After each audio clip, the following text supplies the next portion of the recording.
विधानसभेत 40 ते 42 लाख मतदार महाराष्ट्रात वाढवले गेले। उद्धव ठाकरे यांनी हा आरोप केलाय।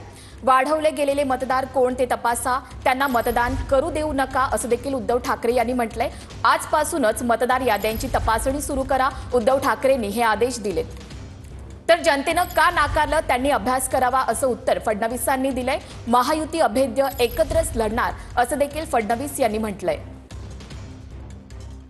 याद्यांची तपासणी सुरू करा, घरोघरी जाऊन एका माणसाला एकच मत आहे की नाही बघा, कारण नाहीतर निवडणुकीच्या दिवशी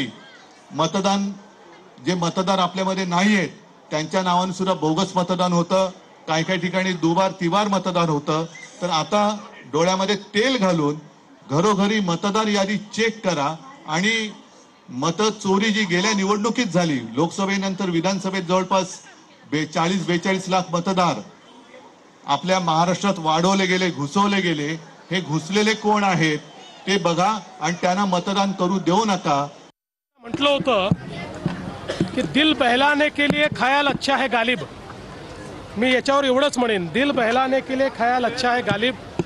जोपर्यंत सत्य स्वीकारणार नाहीत तोपर्यंत सर्व पक्षांची अवस्था अशीच असेल। पहिल्यांदा लक्षात यांनी घेतलं पाहिजे, मोदीजी जिंकल्यात 2014ला महाराष्ट्रातही काँग्रेसचं राज्य होतं, देशातही काँग्रेसचं राज्य होतं, 15 वर्षापासून होतं। त्यामुळे जोपर्यंत आपण का हारतो आहोत, जनतेने आपल्याला का नाकारलाय हे विसरून किंवा याचा अभ्यास न करता छाती बडवण्याचं काम करतील तोपर्यंत हे कधीच निवडून